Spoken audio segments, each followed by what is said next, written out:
Hello, DMV. You are tuned into the Kick Back with me, Diamond B. Frazier. We are live yet again at Dragon Digital Radio. Yes, I have on the same fit, mind your business. I'm popping these interviews out today. So today I have with me Riverdale Jon. Riverdale Jon. Hey, that's what I'm talking about. Jon. RVD the Riverdalian, baby. So you are the self-proclaimed ratchet poet Riverdalian? Yes. Okay. So what was it like growing up in Riverdale? Riverdale, you know, growing up in Riverdale, when I moved around there, it was like, I ain't gonna say the water epidemic, but when niggas was on that shit hard, like, that's when I was living around there. So it's like the first time you see a zombie, like, it's wild, bruh. And then just growing up in that area. What is the water epidemic? PCP. Okay. You remember like early? I'm not. I'm hip so to PCP sorry. because. Short backstory. This ain't about me. My father actually used it and was shooting at people, and he ended up on the news. So I'm familiar with the drug. I don't know like nicknames for it. So I get you. So water. You don't want the water, baby. You don't. You had the water. Oh, I ain't never had the water. I know what the water smell like. I know what it look like, but I never had the water. Okay. I don't do the water. You can have that water. But anyway, but as a kid, it's like you never really know like you're in a fucked up environment until you get older and like reflect on like what's happened in the past. So it's like when I was a kid, I'm riding scooters, I'm playing dodgeball, basketball, being a kid. It was fun, you know, playing, just being young and just getting into certain things at an early age. Define certain things. It's like something I realized, like your middle school years is when you transfer from like, that's when you either keeping your innocence or you're losing it. It's like, that's when like bad shit starts to be attractive and like girls start to be attractive more. Yeah, and boobs popping out, you know, puberty, you right? Get a little waist, and then you wake up one morning, you got your shoulders a little bigger, you get a little tone, you like, what? Okay, right. All right, and then you start thinking about yourself more, how you look, just the puberty process, right? And with that process in your environment, it's like you're influenced by a lot of things in your surroundings. So where did you end up? On the innocent side or the let me start trying? All right, see, like I did little stupid shit, but then it's like. Like what? Like steal from the store? Nah. Like, I crashed a car when I was like 12. Excuse me? Yeah, we just. Who gave you the keys? Don't worry about that. You took them. I ain't take no keys. Whose car was it? I don't know. But we just. You don't know? Was it a family member? You stole somebody's keys? Why? Hey, you asking a lot of the wrong questions. I want to feel the experience. Oh, I want to know the day. Tell me what happened. So I'm cooler, minding my business. Me and my man James, shout out my man Tulu. We was always together, riding around, chilling, walking around Riverdale. Man was like, "Yeah, we got a car." I was like, "You got a car?" Like, yeah, 12 years old and got a car. Nah, somebody older had a car. Oh, okay. So my man was like, it's a stick shift though. I don't want it. I'm like, in my head, I'm like, shoot, I've been playing Need for Speed for like years. So I got you know this. what you doing. Yeah. Off a video game. Okay. And my father used to drive stick shift, so I used to watch him drive. Okay. So then that situation, had it, boom. So I'm showing off, skirting off, doing all this. And then I'm like, all right, I'm about to show up for real when everybody come outside at night, right? So. Father. Yeah. Go so ahead. I'm coming down the hill. Long story short, it's raining, right? And I'm trying to press the brake, but I'm pressing the clutch. And I'm doing like 15. Then I hit the van. Poof. Skirt over. The airbags ain't pop out. I'm just like, oh, man. So you was embarrassed? Embarrassed? I was scared. Like, I didn't know what was wrong with me. Okay, so at the end of the day, did you have to tell the other person that you hit their car? Nobody ever knew. Okay, so you was able to reverse and... Like, all right, when you're in the hood, like, you know certain rules and how to deal with situations. So it's like, nobody ever knew. Okay. Until now. But, yeah. Yeah, but that was... Years ago. Like, ish, Long time ago. long time. But since that happened, I think I changed my life since then. You know, You end up in college. Yeah, I went to culinary school. I'm a chef. I went there for 2 years. Went to Stratford University. I'm a AmeriCorps member. I see. You know, I tutored for like 2 or 3 years straight out of high school. I tutored in Riverdale. Like, the reason I call myself Riverdale Jon, because like a lot of life experiences happened to me, good and bad. Like, I got to tutor at a school that I needed tutoring in when I was going to that school, when I went to Williamworth. Right. Like, and one of the cool things about AmeriCorps is like they let me do an event. So I did like a turkey trot where like it's like an obstacle course, but it's meant for families. And if you finish the course, you get a free turkey. So it's like I used to like, cute. you know, I've done little different stuff. I've been to volunteered at the White House for an Easter egg hunt. Oh, you did it all. I did a lot. Been to Hawaii. Like, my life been lit. My life is, when I think about it, my life just really been lit. But because you have the best of both worlds, where you didn't grew up in the hood, then you stepped off it's and like, went to college. Yeah, it's like even when I went to college, since I was going to school in Virginia, I still go around Riverdale and just chill, kick it, talk to the homies. Even though I know they doing them, they understand that I'm doing me, but they don't judge me for it. They don't look at me different because they know like I'm a real person and a genuine individual. Right. So it's like it's certain people that are in the hood that are like me though, that has went to college but still love ratchet shit, still love going to the hood, love that environment, but they know how to apply themselves in a different positive way where they don't have to worry about certain things in the hood. So what are the conversations like? Like, I'll like the conversations would be just me. Because if you were able to step off and go to college, but then you have like, you know, you in the hood, so you're all right. So I pulled up, right? I pull up, be like, yeah, bruh, I made something called a baguette. I said a baguette. Yeah, I made a baguette. He was like, "What the fuck is that?" I was like, I said baguette. I meant to say a bisque, a lobster bisque. That's what I made. He said lobster bisque. How you make that? So then it's like with my cooking, it's like I wanted to teach like my hood niggas like, bro, we can eat good, right, and not keep eating McDonald's, not keep eating this Chinese food and shit. Like I want to introduce people to stuff they never had. Like I introduced certain people to lamb and pesto sauce and just different things I learned. And the conversations, like, they'll be more intrigued because, like, damn, my man's a chef and he still come to the hood and fuck with me and he cook for me for free. I just buy the groceries. Like, you know, experiences like that is why I did what I did with cooking. So they're receptive to whatever it is that you want to tell them. Because, it's not like, bro, shut up. Right. It's not like that because, like, you know, they respect me in the sense of, like, we know you grew up here because you the little nigga that graduated, you did this, did that. Right. You know what I'm saying? So it's like with me constantly going over there and still being around the same people, it's like they understand that I'm not in that life, but they understand that my mindset understands that life. So you're not in a mentality where, all right, I'm working to get out of the hood. It's like I'm out the hood. Okay. But my man's still in the hood. So you still go around often. Yeah. And my man's hit me. I'm like, yeah, it was good, bro. Anybody that knows me knows I always offer this. If you buy groceries, I will pull up and cook. Well, hello.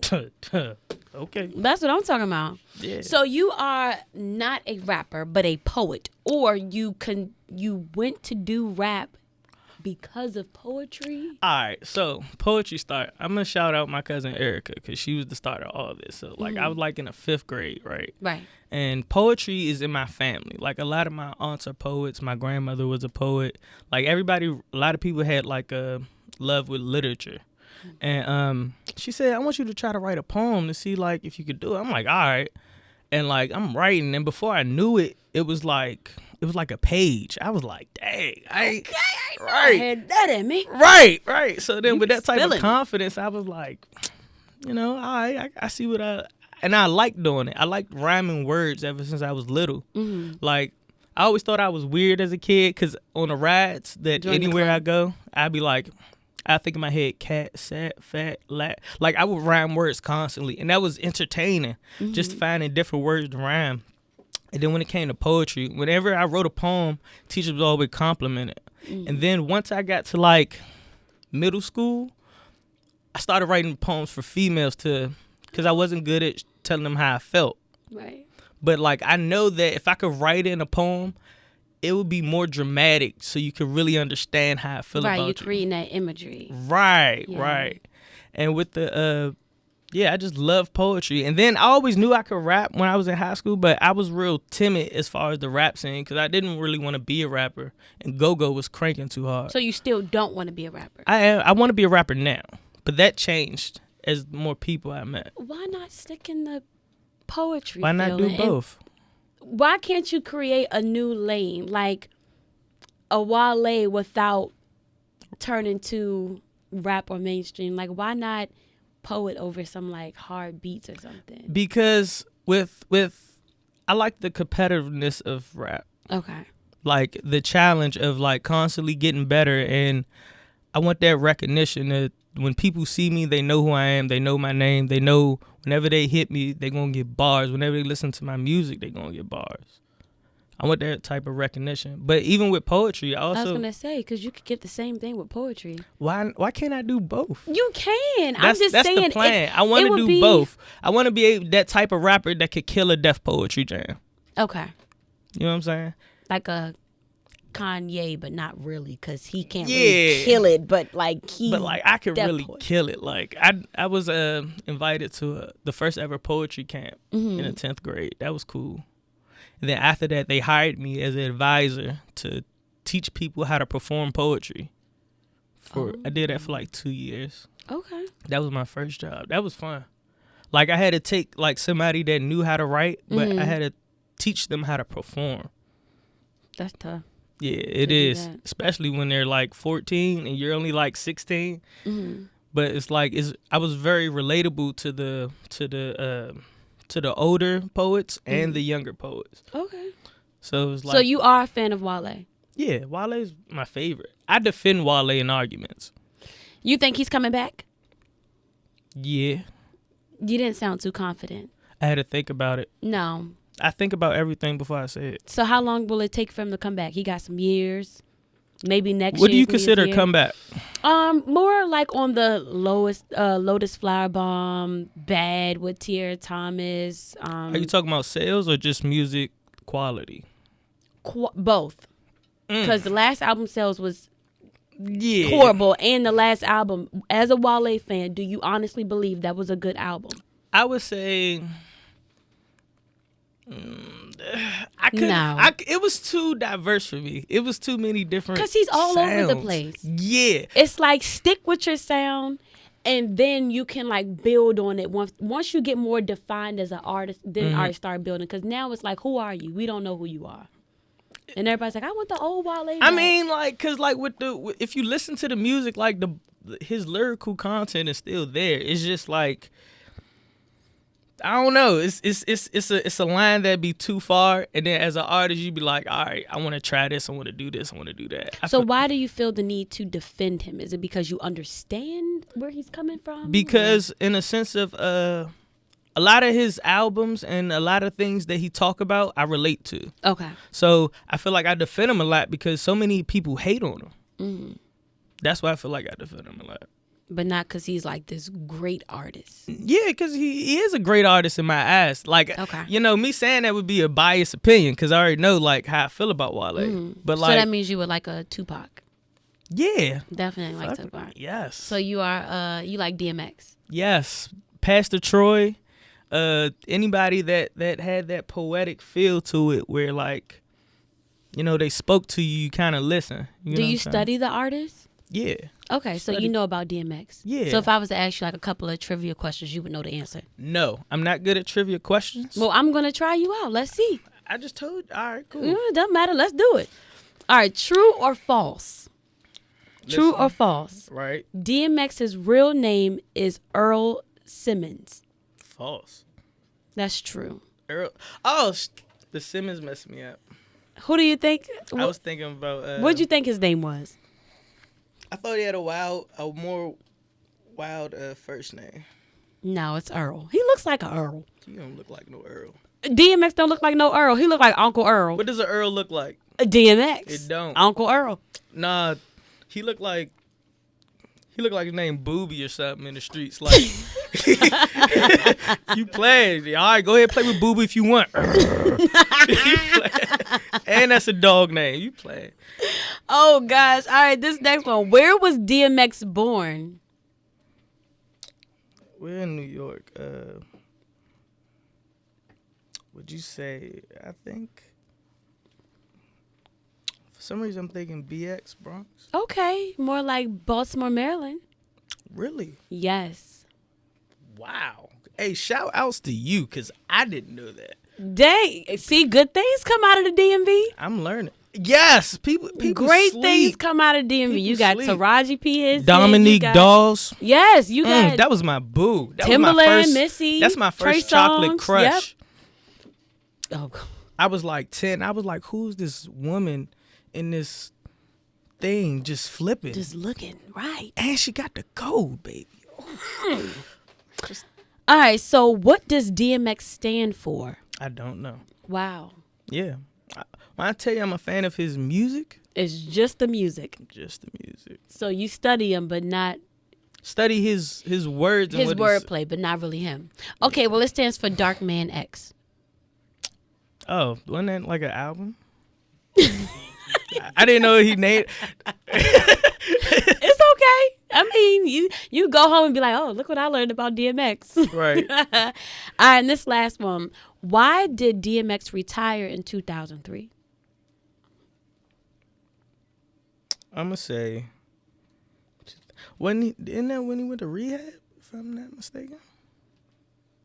2003? Nah, I don't know why. He came back Yeah. 3 years later, but he decided to take a break because what?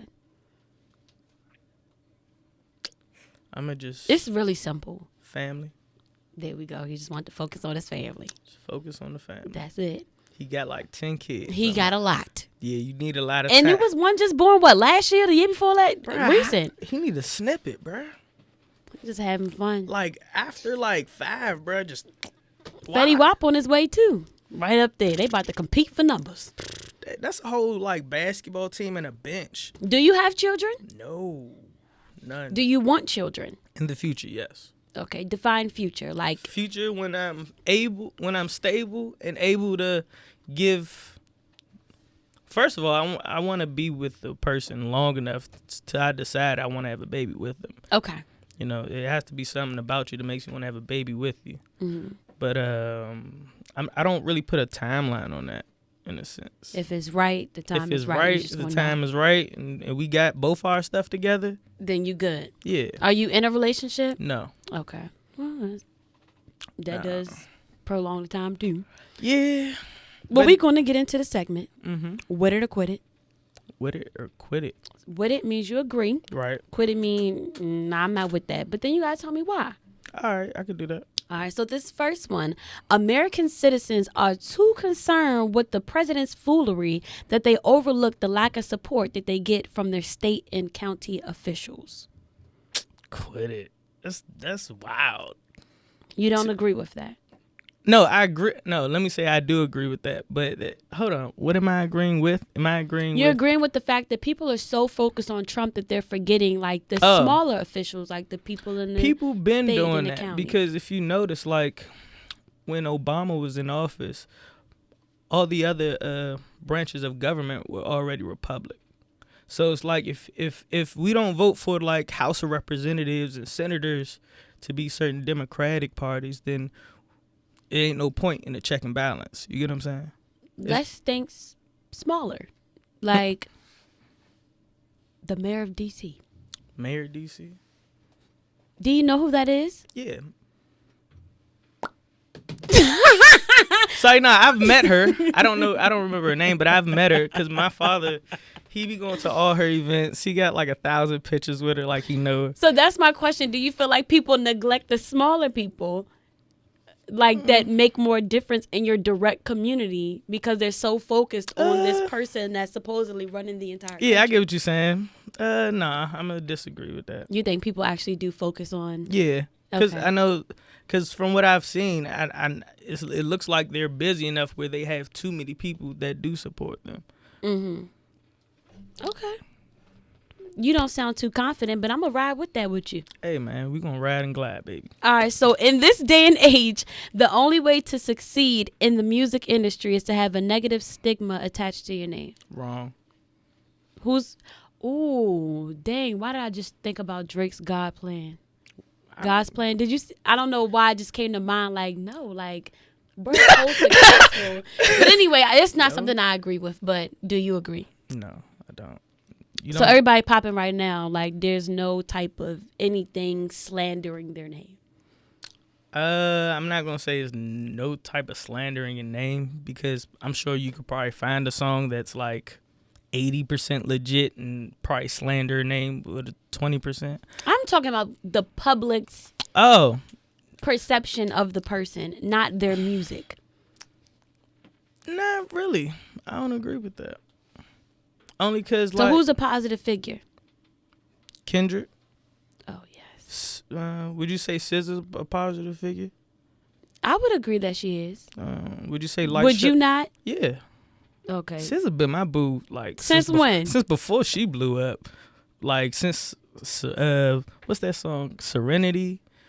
She got a joint with her and Jill Scott. Did you go see her at Afropunk? I didn't. Oh. I was working. Join the club. I feel you. Join the club. Most spoken word artists and poets don't believe they can succeed with their style of art, so they become rappers like Wale and Kendrick Lamar.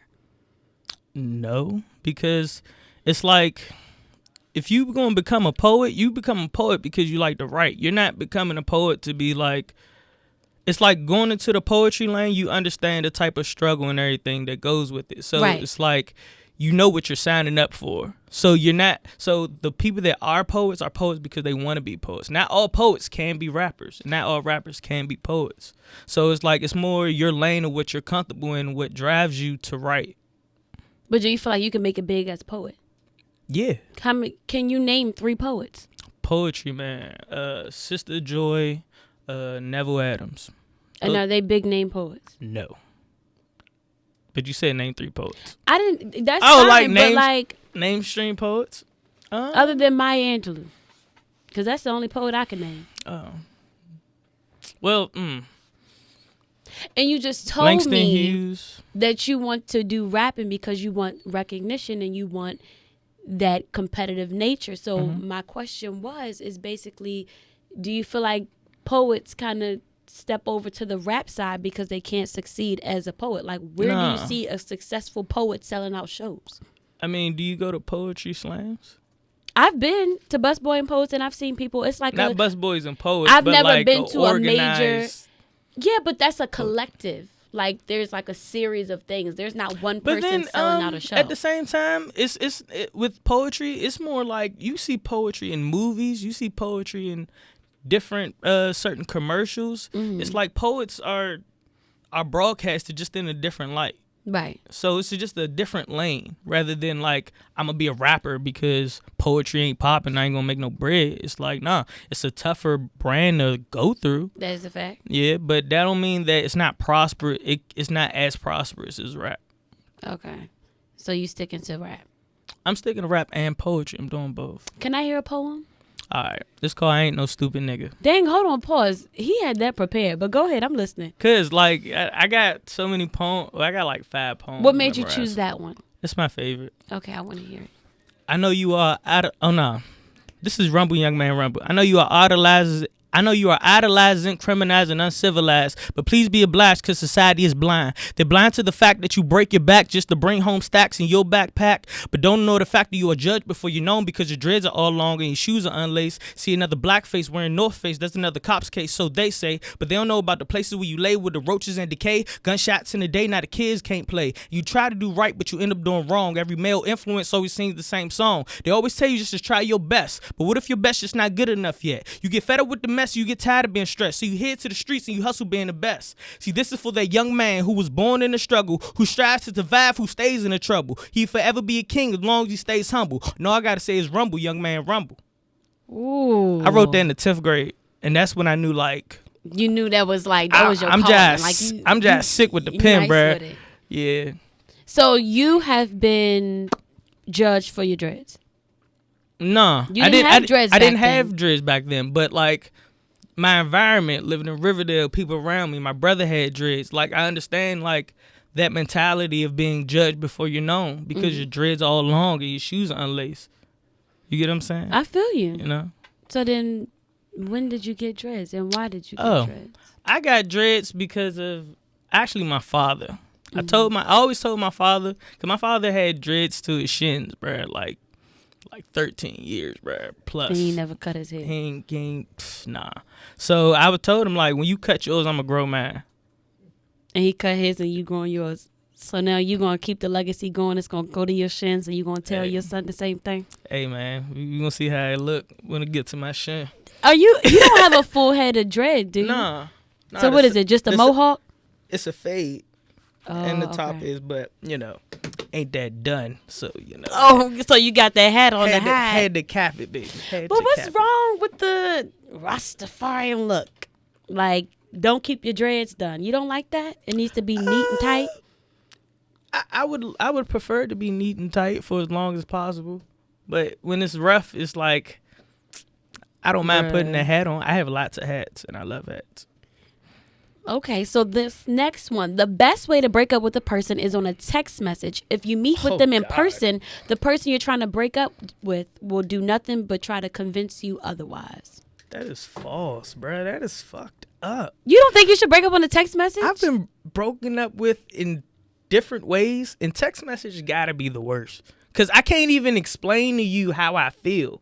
I could text it, but it's a difference between hearing my voice. You don't hear my pain in the text message. That's why I hate texting. I'm a call me, bruh. Please call me. So once you got the breakup message, you called.